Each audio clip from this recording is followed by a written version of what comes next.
Je convie tout de suite notre premier panéliste, en fait, c'est Olivier Ferlat, qui va commencer le bal, en fait, qui va commencer les présentations avec sa présentation. Olivier est professeur au département de médecine sociale et préventive à l'École de santé publique de l'Université de Montréal, et également chercheur au Centre de recherche en santé publique.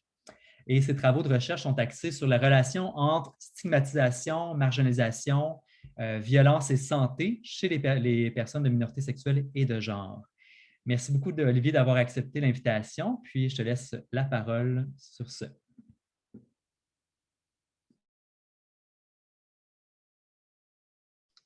Merci beaucoup, Kevin, pour l'introduction puis pour organiser cette session-ci, parler un sujet qui me passionne beaucoup, le photo voice. Et moi, l'angle que je vais prendre un peu dans ma présentation, c'est de parler un peu de quelles sont les opportunités de transfert de connaissances avec l'approche photo voice. Donc, avant de se lancer, puisque je suis le premier, on m'a demandé un peu de mettre la table sur le sujet. Bon, qu'est-ce que le photo voice? Des fois aussi, en français, on utilise le terme photo voix ou dans la littérature, des fois, vous allez peut-être voir le terme photo elicitation.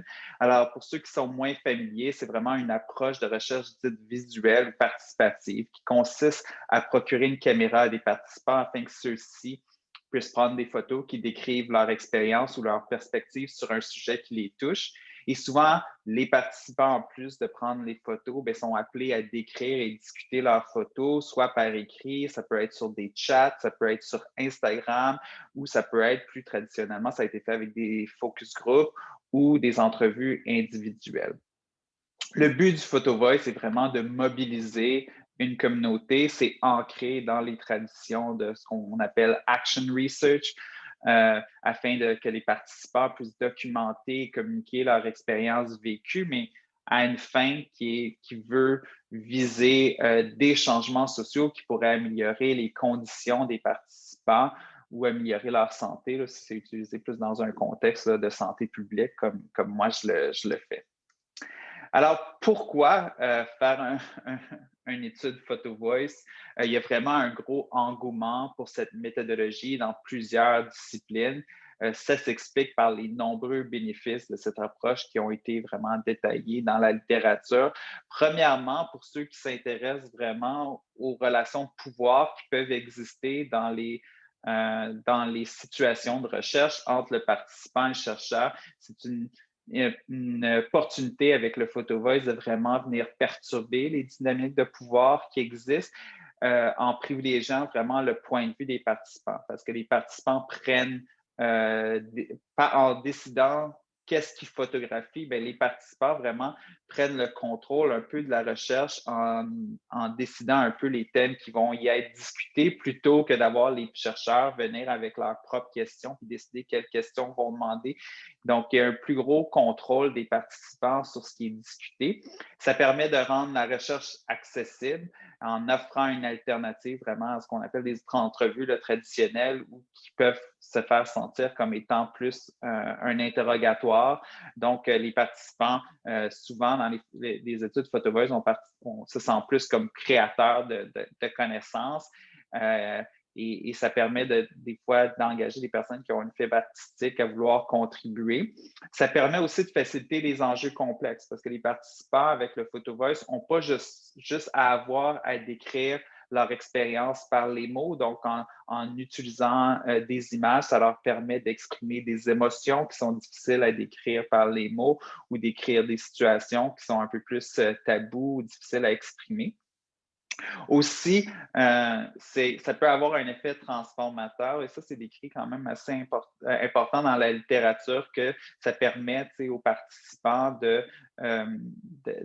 d'acquérir, de réfléchir, mais aussi d'avoir un nouveau regard des fois sur leur perspective et ça peut leur avoir à améliorer leur sentiment de contribuer à un enjeu qui les touche. Et aussi, ben, ça offre des opportunités de transfert de connaissances assez importantes, lesquelles je vais m'attarder.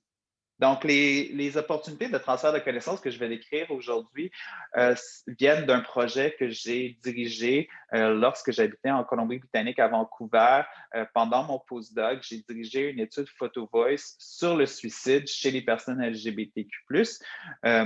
Alors, on a travaillé avec 76 personnes issues de la communauté LGBT qui ont pris des photos afin de partager leur histoire et leur perspective.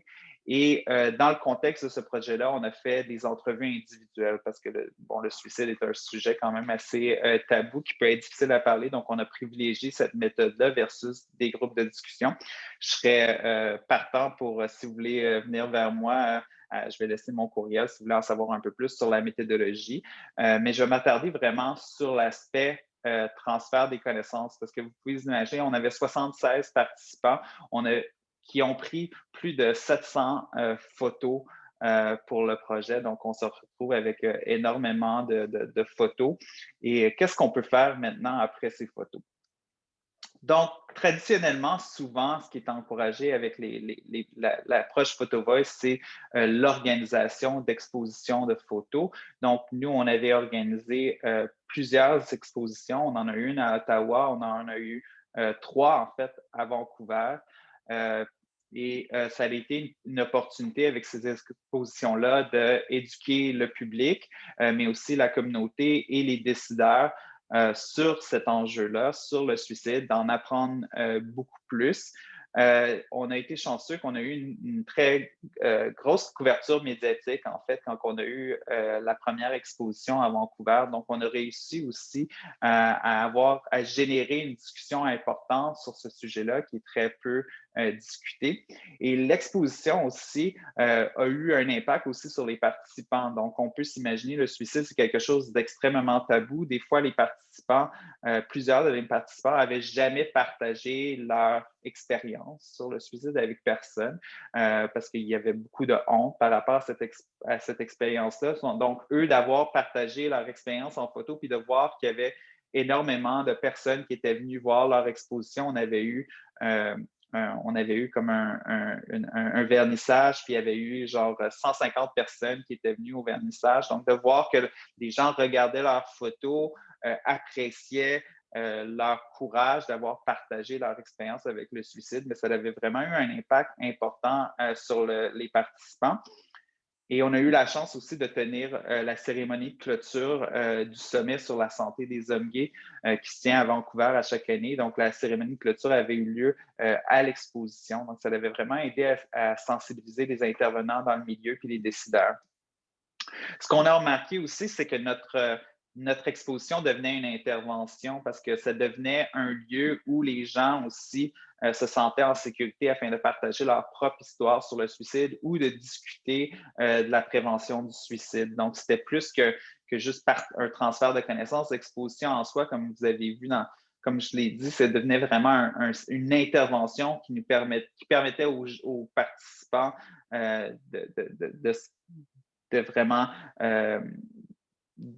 avoir un sentiment de partager quelque chose, mais aussi à des gens de venir ici et de partager leur histoire. Donc, aussi, afin d'étendre un peu la portée des photos, on a travaillé avec Foster Eastman, qui est ici sur la photo, qui est un artiste en art visuel. Et ce qu'on a fait, c'est il a travaillé, lui, avec 6 participants du projet. Et qu'est-ce qu'ils ont fait? C'est qu'ils ont créé 6 œuvres d'art qui prenaient comme point de départ les photos des participants. Et là, ils se sont rencontrés au cours de plusieurs séances et ils ont bâti des œuvres d'art qui étaient une nouvelle façon aussi d'aller un peu plus loin avec les photos. Donc là, ici, vous voyez, c'est une des œuvres d'art qui avait été décrite. Je ne sais pas si vous voyez bien, mais en fait, il y a une petite pilule sur le dessus. Et ça a été fait, cette œuvre d'art-là, par un participant qui avait perdu son meilleur ami par le suicide. Et son œuvre d'art essayait de décrire les difficultés vraiment d'avoir accès à des soins en santé mentale de qualité. Donc, la petite pilule se tient sur des roches un peu instables. Donc, c'était la difficulté de trouver un peu de balance. Donc, c'était une critique un peu du système de santé que le participant avait voulu faire. Un des participants qui a participé à l'œuvre d'art, lui était aussi peintre. Donc, lui, en fait, il a peint en photo plusieurs de ses photos qui essayaient d'exprimer les différentes émotions qu'une personne qui pense au suicide ou qui peut ressentir dans le cours d'une même journée. Aussi, bon, ces expositions-là sont éphémères.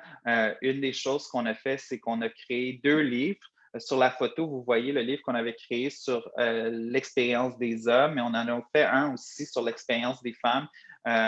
Celui sur les femmes, il m'en reste des copies si jamais vous êtes intéressé à l'obtenir. Vous pourrez m'envoyer un courriel. Donc, on a créé un livre et le livre contient des photos, mais aussi on a demandé à des participants aussi d'écrire leur histoire. Donc, c'est des livres qu'on a pu remettre dans les mains des décideurs pour essayer de les mobiliser au niveau du suicide chez les personnes LGBT, mais aussi, on l'a donné à beaucoup d'intervenants qui travaillent avec ces populations-là. Et plusieurs nous ont dit qu'ils ont utilisé le livre pour discuter du suicide avec leurs participants. Donc, c'est devenu un autre outil d'intervention pour les intervenants en santé mentale. Aussi, on avait créé, puis malheureusement, le site web est plus disponible. C'est un des enjeux quand le financement est terminé, de garder les outils en place, mais on avait créé un site web qui était une galerie en ligne des photos des participants. Donc, on avait eu quand on l'avait fermé, on avait eu plus de 3000 visiteurs qui étaient venus voir notre galerie, ce qui suggère qu'il y a vraiment un appétit là, pour ce genre d'initiative. Donc, ça a été un des trucs qu'on avait fait pour vraiment faire le transfert des connaissances. Et aussi, on avait fait un court-métrage. Donc, ici, vous voyez une des images du court-métrage et je mettrai un lien dans le chat juste après parce que le court-métrage est en ligne. C'est un court-métrage de 6 minutes qui est centré sur l'expérience d'un des participants qui a fait une œuvre d'art. Et le court-métrage, on l'a partagé dans plusieurs milieux, dans plusieurs conférences, et on l'avait aussi soumis à des festivals de films LGBT. Il a été aussi montré dans 3 festivals LGBT et aussi on avait gagné un prix avec ce court-métrage-là avec un organisme aux États-Unis qui utilise le court-métrage pour discuter d'enjeux sociaux dans les écoles et on avait gagné un prix et ils ont utilisé notre film pour parler, parce que le film parle beaucoup de l'impact de l'intimidation, donc il avait été utilisé dans des écoles aux États-Unis pour parler d'intimidation. On a eu aussi les médias sociaux, donc on avait un Facebook, un Instagram qui sont toujours disponibles. Si vous allez les chercher, j'ai les adresses à la fin de ma présentation où on est plus actif, mais vous pouvez voir dans les médias sociaux plusieurs des photos et ça nous a permis aussi d'avoir une visibilité et de continuer à partager les photos au-delà des expositions. Je l'ai déjà mentionné, mais on a eu aussi une belle couverture médiatique. Donc, c'est le genre d'initiative qui peut avoir généré quand même l'attention des médias. Et ce qui est intéressant, ce n'est pas juste la quantité des articles qui avaient été publiés sur le sujet, mais c'était aussi la qualité des articles qui a été publiés parce que je pense que quand on voit les médias qui veulent couvrir le suicide chez la population LGBT, mais on peut s'inquiéter un peu de la tournure que ça va prendre. Et comme vous voyez avec le titre de l'article, I Feel Happiness Now, Men Stand Up Against Suicide Through Art. Donc, c'était comme un message un peu plus positif sur la communauté versus juste renforcer les messages un peu négatifs. Et ce qui a été intéressant aussi, c'est qu'on a été sollicité beaucoup comme équipe afin de partager aussi dans d'autres médias. Donc, on a été invité à écrire des articles et des blogs dans plusieurs dans plusieurs médias. Bon, ça, c'est un exemple de conversation que plusieurs d'entre vous connaissent peut-être. On avait écrit un article et on a pu mettre des photos. On avait même été sollicité par un magazine sur la photographie qui est fait en Angleterre, qui est produit en Angleterre, qui est un livre super, qui produisent 6 éditions qui est super beau parce que c'est vraiment axé sur la photo, mais ils nous ont sollicité pour qu'on écrive sur notre projet dans leur livre. Donc, on est capable de diffuser notre projet dans des trucs qui étaient vraiment pas dans notre radar. C'est eux qui sont venus vers nous avec ces opportunités-là.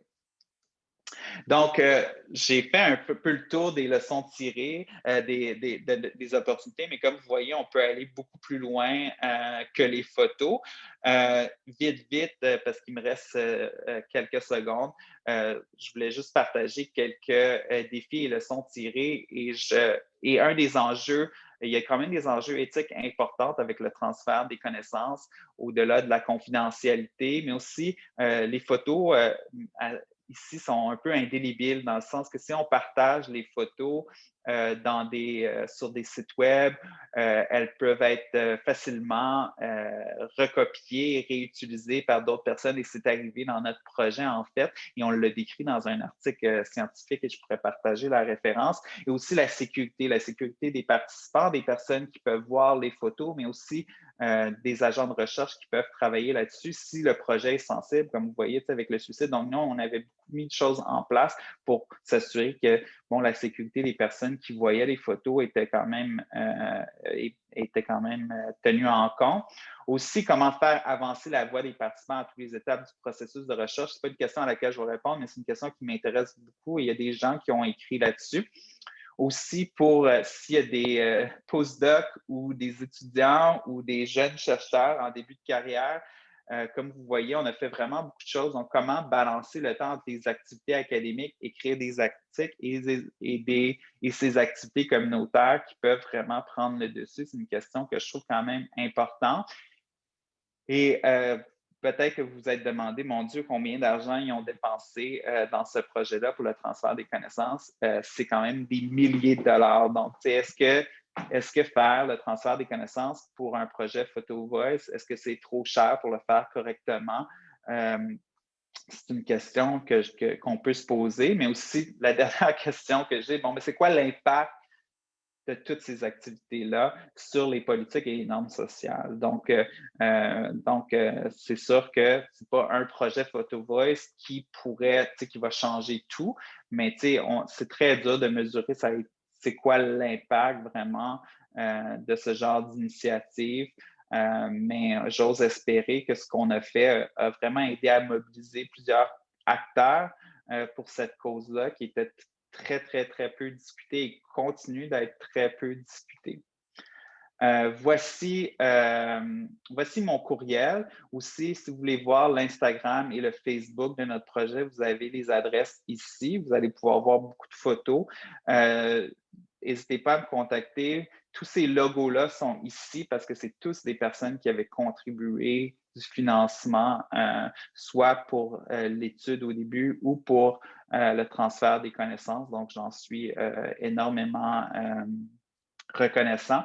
Et aussi, j'ai mis ici une adresse Confinés ensemble, qui est un autre projet PhotoVoix que je dirige en ce moment sur les aînés et leur expérience de la pandémie de la COVID. Donc, vous pouvez aller voir l'exposition en ligne de notre projet, mais aussi, on vient juste de publier là, cette semaine un rapport des résultats préliminaires de notre étude. Donc, aussi, j'ai vraiment pas parlé des articles empiriques. On a écrit 4 articles, 2 chapitres sur notre approche méthodologique et théorique. Donc, je pourrais partager eux, mais ce n'était pas vraiment ce que j'avais le goût de partager avec vous aujourd'hui. Donc, n'hésitez pas à me contacter là, si vous voulez avoir accès à ces ressources-là aussi. Merci beaucoup. Merci infiniment, Olivier, d'avoir mis la table d'une part, puis nous avoir montré un peu les potentialités, en fait, les retombées potentielles du PhotoVoice, à la fois en termes d'action sociale, mais également en termes de recherche, de transfert de connaissances, puis le croisement de savoir qu'on peut instaurer, qu'on peut initier avec une telle technique. C'était ça l'objectif, en fait, de la première, pour briser la glace, un peu montrer. Souvent, on parle de transfert et diffusion de connaissances à la fin du processus de recherche. Hein, c'est comme la dernière étape. Mais là, on voulait commencer avec ça un peu pour mettre de l'avant davantage les retombées potentielles puis capter l'intérêt. Bien sûr, on va poursuivre la discussion avec les autres panélistes sur les enjeux éthiques, méthodologiques également de la mise en place du processus de recherche. J'invite maintenant Tata Abelardo à partager son écran. Un petit mot pour présenter notre panéliste. Abelardo et Léon est chercheur postdoctoral à l'École de travail social de l'Université de Montréal, puis coordonnateur du projet Index de la stigmatisation des personnes vivant avec le VIH au Québec, qui est piloté par la COCSIDA. Ses travaux de recherche actuels portent sur la prévention et le traitement du VIH-Sida dans une approche communautaire, notamment auprès des communautés gays latino-américaines. Merci Abelardo d'être parmi nous aujourd'hui et je te passe le micro. Merci, Kevin. Est-ce que tu m'entends? Oui? Oui, on t'entend bien. Est-ce que tu veux Ok. ouvrir la caméra ou tu préfères la laisser fermer, ta caméra? Ah, j'ai fermé la caméra parce que pour favoriser la connexion d'Internet, désolé, parce que je Parfait. suis au Chili. Oui, pour le moment de la connexion, je préfère le fermer. Pas de problème. Ok, bon, ma présentation s'appelle Photovoix, pourquoi, qui, quand, comment l'utiliser. Et le but de ma présentation de cet après-midi est de décrire en partie de mes recherches menées selon le principe de la recherche communautaire, euh, avec une partie de la communauté latino à Montréal, en particulier les hommes ayant des relations sexuelles avec des autres hommes. Entre 2018 et 2019, euh, euh, le- le- mm, la recherche a commencé en 2017. J'ai réuni une équipe de recherche composée par le co-directeur de la recherche et des travailleurs sociaux à réseau, des membres du conseil d'administration, des représentants de l'académie et des parties prenantes telles que la COCSIDA et la direction de la santé publique.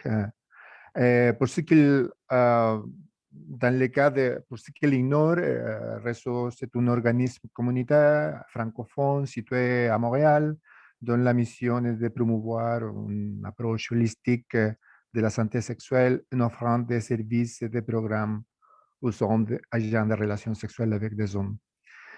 En mars de 2018, nous avons débuté par une recherche financée par le Conseil de recherche en sciences sociales et humaines du Canada. Nous avons mené des expériences de photovoix, une en novembre de 2018 et l'autre en mars 2019. Nous avons réuni 15 participantes, chacune d'autres où ont pris des photos de leur expérience personnelle puisqu'ils l'ont partagé avec le groupe.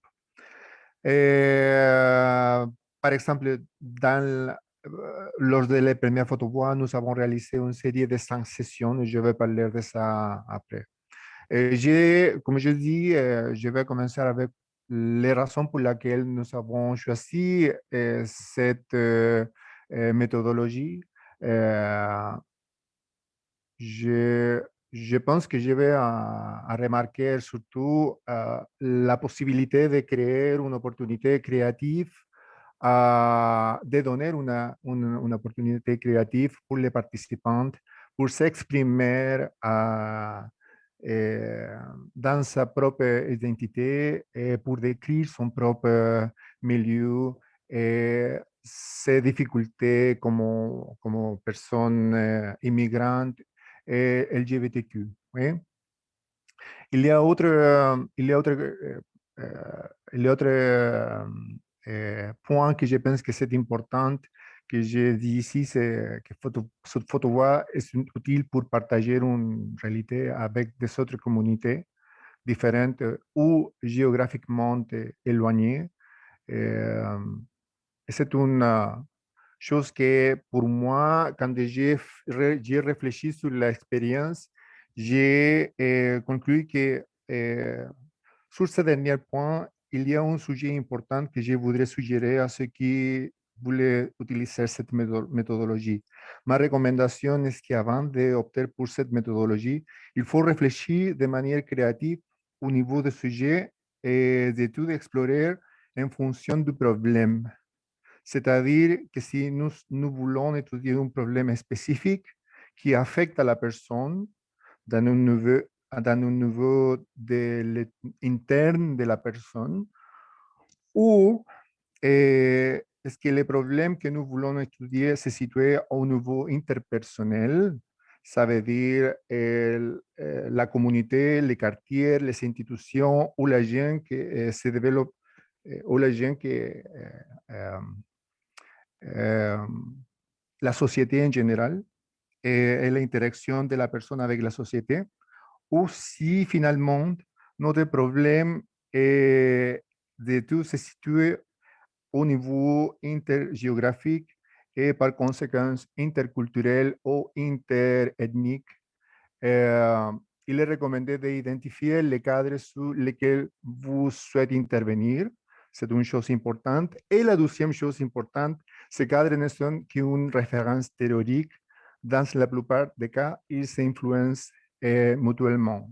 Oui, c'est la raison pour laquelle, dans mon cas, dans le cas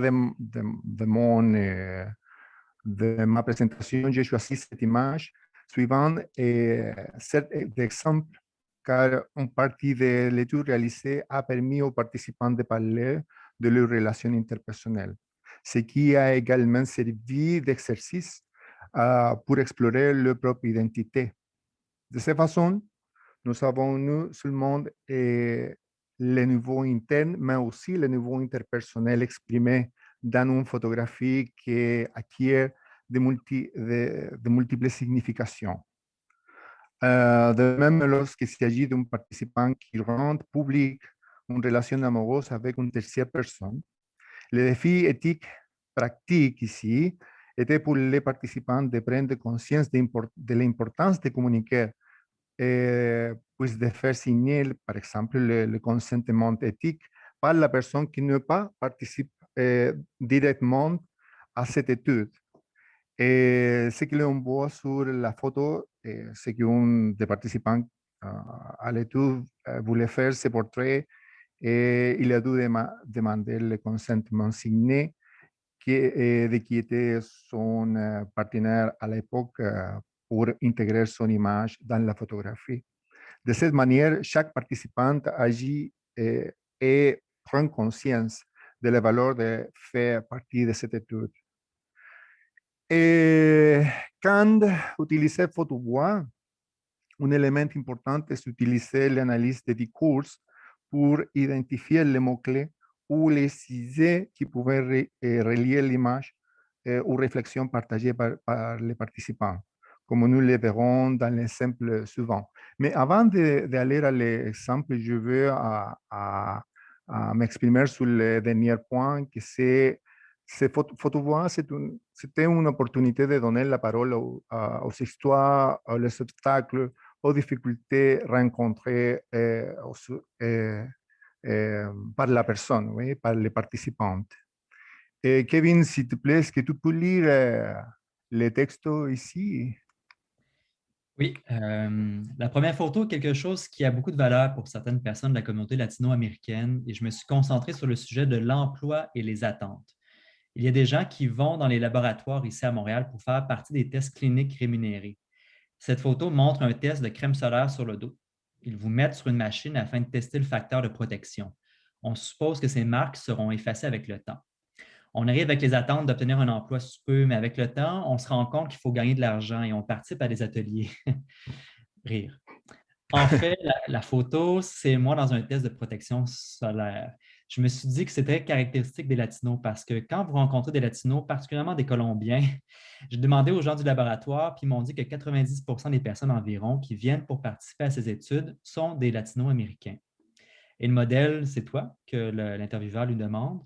Oui, sur la photo, j'ai activé le filtre afin de faire apprécier les pores de la peau. Puis, comment tu as établi le lien entre le sujet de la discussion? Bien, le sujet porte sur l'emploi et les attentes. En fait, toutes les photos que j'ai prises, le modèle, c'est moi-même, car j'ai essayé de montrer mon expérience afin de partager celle-ci avec des thématiques. En effet, ce vendredi, j'ai un autre test clinique. Merci, Kevin. Comme on peut regarder ici, il y a des mots qui sont répétés par les participants, l'emploi et les attentes. Et il nous donne la possibilité de faire d'évaluer notre recherche et de faire des conclusions, oui, pour arriver à des conclusions possibles et après ça, avoir un groupe un set de recommandations à l'organisme euh, qui travaille avec nous. Oui. Euh, Finalement, comment utiliser le photobois? Au cours de la première séance, nous avons mené une conversation ouverte avec les participants. Après une réflexion, nous avons identifié les priorités exprimées par les participants et les avons regroupées par relations sémantiques sous 4 catégories de travail: santé sexuelle, émotion, intégration culturelle et communauté. Je vais montrer maintenant soit comme on le voit dans le cadre. Ici, nous avons fait dans la première séance, dans la première rencontre, nous avons fait ces conversations ouvertes. Et comme vous pouvez regarder ici, après le break, après la pause, nous avons réorganisé les idées que les participants ont suggérées ou des préoccupations qui sont suggérées pour créer à la fin les calendriers. Dans chaque colonne, par exemple, il est possible d'observer les problèmes, les besoins ou les dilemmes que les participants ont pu identifier dans les premiers ateliers. Oui? On peut regarder la date, 10 octobre, 17 octobre, 24 octobre, 31 octobre, qui sont à la fin la date les prochaines rencontres. Et dans chaque rencontre, à la fin, le, chaque participant savait quel sujet nous aborderons dans chaque session et conformément à ces consignes, ils ont fait leurs photos qu'ils sont ensuite partagées au cours de la session. Par exemple, la santé et la sexualité le 10 octobre.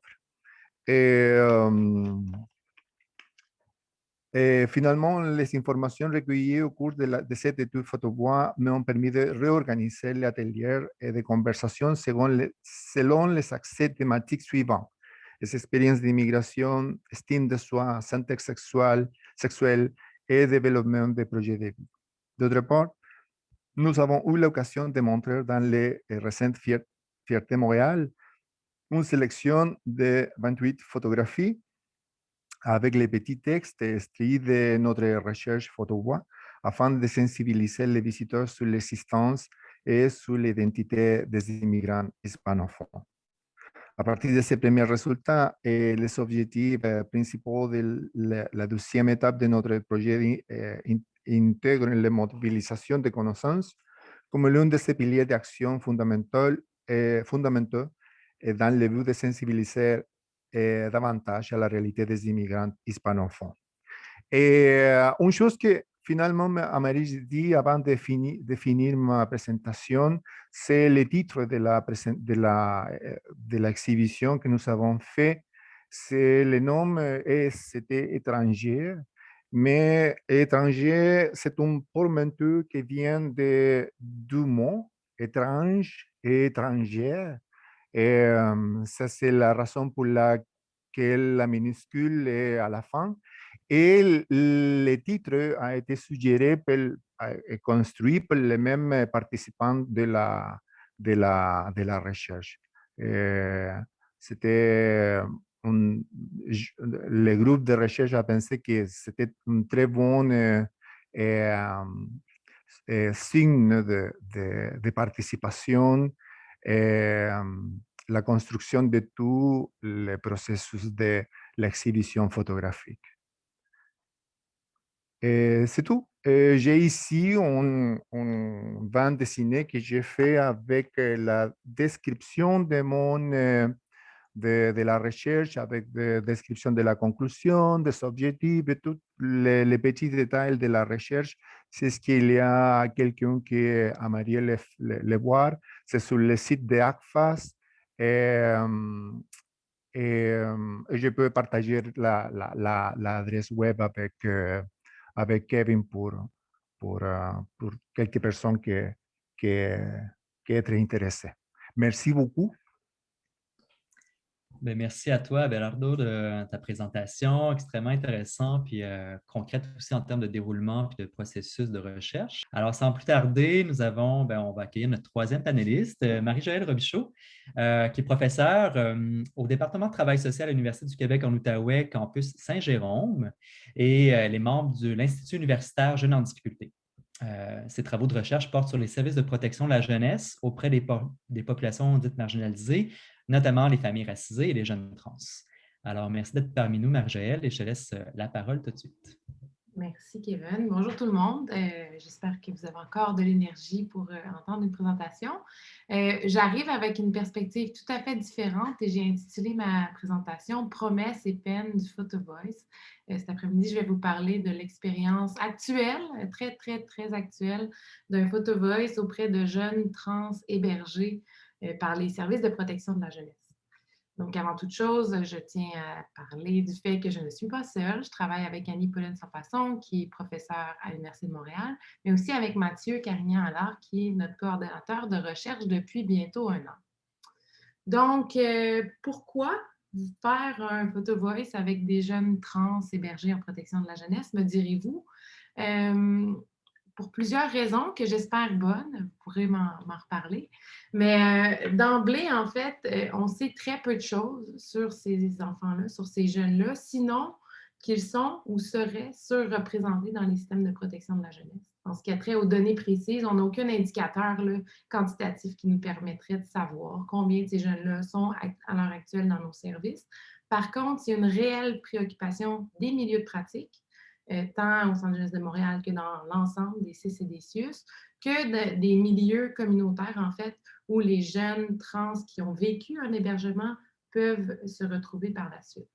La recherche à l'international est parcellaire, émergente, nous laisse croire, en fait, qu'il y a surreprésentation des jeunes trans dans les milieux d'hébergement, notamment parce qu'en fait, ces jeunes-là peuvent se retrouver placés pour les mêmes raisons que la population générale, mais en plus, ils se retrouvent placés en raison de rejet familial, de discrimination dans la famille, de rejet de leur identité ou de leur expression de genre, qui fait en sorte qu'ils ont des trajectoires de placement plus instables, mais que la perspective d'un retour dans la famille est aussi moindre. Donc, c'est vraiment un parcours puis une situation très particulière qui pose tout plein d'enjeux au niveau éthique, au niveau de la pratique aussi, qui nous incite à s'y intéresser. Je travaillais depuis quelques années avec un comité au Centre jeunesse de Montréal, en fait, là, qui ne s'appelle plus comme ça, mais que, bon, vous me comprenez quand je parle du Centre jeunesse, là, pour adapter les pratiques à l'hébergement, mais aussi dans les services de façon générale pour les jeunes trans. Puis, on a décidé, en fait, on a obtenu un financement pour faire une première étude exploratoire, puis on s'est dit, qui de mieux pour nous parler de l'expérience d'être un ou une jeune trans hébergée que les jeunes eux-mêmes. Puis pour y parvenir, particulièrement dans un contexte de COVID comme nous le vivons depuis plus d'1 an, le Photo Voice s'est révélé être l'avenue, la méthode qui rejoignait à la fois nos considérations éthiques, mais aussi l'aspect pratique. Donc, quelles sont les promesses du Photo Voice? Mes collègues Olivier et Abelardo ont fait ont mis la table pour qu'on ait un langage commun, puis vous compreniez donc ce qu'est le Photo Voice. Ce que j'ai envie de dire, en fait, c'est que le Photo Voice était cohérent avec notre posture comme chercheurs, femmes cis, qui s'inscrivent dans une perspective anti-oppressive, mais aussi dans cette idée que, dans le fond, on ne veut pas que la recherche serve à extraire ou s'approprier les savoirs des personnes, comme dans l'histoire, ça a été trop souvent reproduit. Donc, comment faire en sorte que ces jeunes-là, qui, on s'entend, là, sont à la jonction de discrimination, d'oppression, puis d'un système socio-judiciaire qui est extrêmement cadrant, puissent, à travers leur expérience de la recherche, vivre une expérience où ils ont le droit de partager ce qu'ils ont envie de partager, mais qui peut aussi les aider finalement dans un processus de reprise de pouvoir.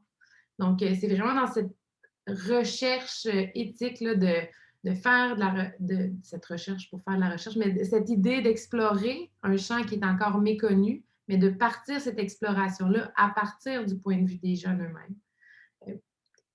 J'ai envie de dire, la majorité des informations qu'on a sur les jeunes trans hébergés, on les a dans un devis rétrospectif, c'est-à-dire que des jeunes qui ont vécu, des personnes trans qui ont vécu un hébergement par le passé nous racontent comment ils ont vécu cette expérience-là 5, 10, 15 ans plus tard.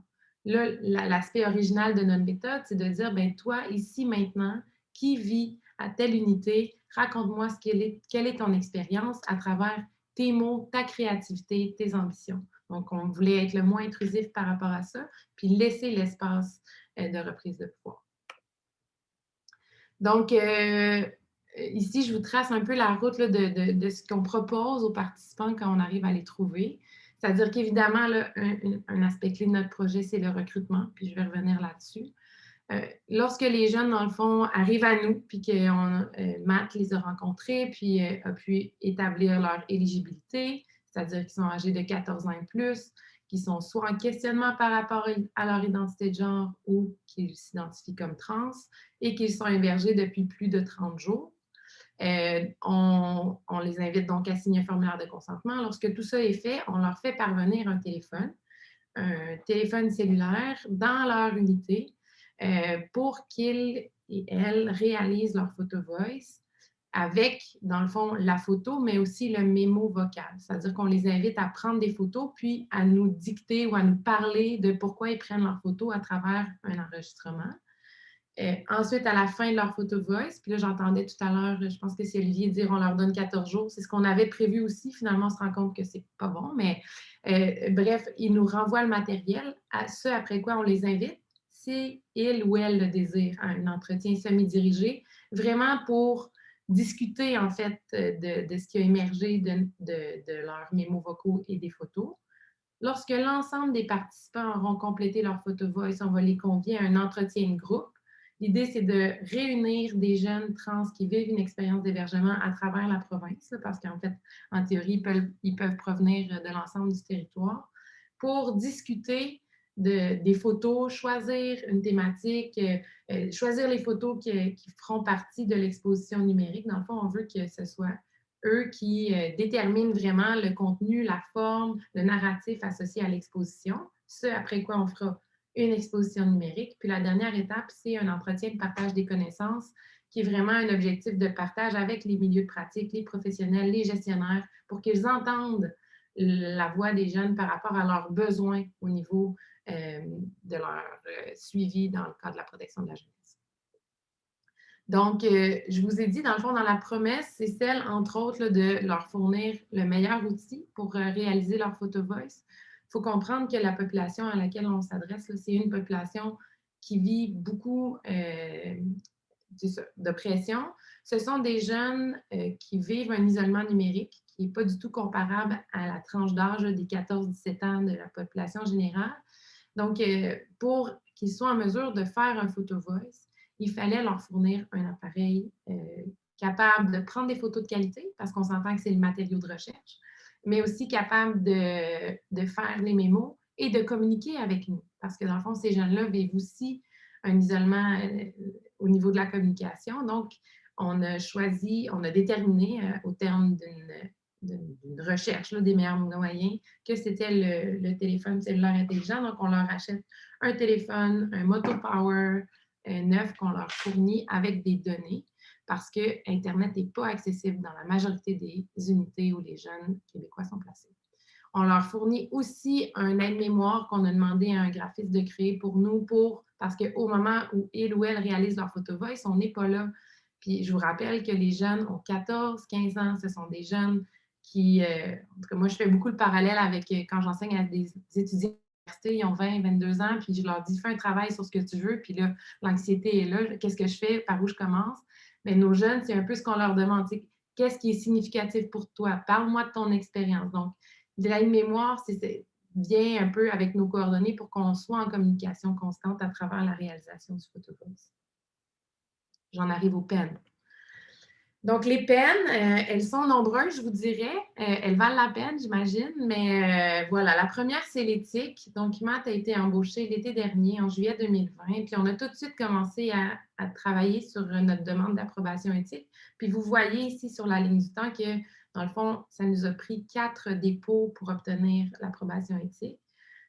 On a quand même un mandat on s'est donné un défi quand même important là, de faire entrer des téléphones cellulaires pour des jeunes qui sont les plus vulnérables, parmi les vulnérables, là, qui sont placés. Donc, évidemment, le CER a joué un rôle extraordinaire là, de chien de garde pour protéger l'intérêt de ces jeunes-là. Mais aussi, c'est à ma connaissance, en tout cas à notre connaissance, la première fois qu'il y a un projet participatif de type Photo Voice avec des jeunes hébergés. Donc, on était vraiment dans une co-construction de qu'est-ce que c'est ça? Pourquoi vous leur donnez un téléphone cellulaire? Est-ce que c'est un incitatif à participer ou une compensation? Puis comment on définit tout ça? Toute la question aussi du recrutement. J'y arrive, là, mais pour nous, c'était extrêmement important que le recrutement soit pas par l'institution parce que sachant que l'institution est souvent un facteur d'oppression dans la vie des jeunes, c'est-à-dire qu'ils vivent de la transphobie au quotidien, un éducateur qui ne veut pas reconnaître son expression ou son identité de genre affirmée, qui, dans le fond, on se disait, bien, on ne veut pas que cet éducateur-là recrute. Et si oui, il y a un risque de biais dans la sélection, c'est-à-dire que juste les jeunes trans qui sont out ou qui ont un bon comportement nous auraient été référés. Donc, toute la question du recrutement renvoie à toutes sortes de considérations éthiques qu'on a dû discuter avec le comité. Puis, on a obtenu notre approbation en janvier. Et tout de suite, on s'est rendu compte qu'il y a des choses qui ne marchaient pas, notamment de faire parvenir le matériel de recherche aux jeunes. On ne demande pas aux jeunes de s'identifier avec leurs prénoms et pronoms légaux. En fait, on ne veut pas du tout aller dans les micro-agressions que ça représente. Par contre, on a livré un téléphone à un jeune qui, soi-disant, n'existait pas dans l'unité, alors que dans le fond, il nous avait partagé son prénom choisi, mais pas le prénom officiel par lequel le Centre jeunesse le reconnaît. Donc, toutes sortes de barrières incessantes, en fait, pour recruter, mais aussi retenir les jeunes. Donc, le recrutement, on part de notre idéal où on ne veut pas interpeller la structure institutionnelle pour favoriser, dans le fond, une approche vraiment ground up, où les jeunes nous trouvent sur les réseaux sociaux puis nous signifient leur intérêt à participer.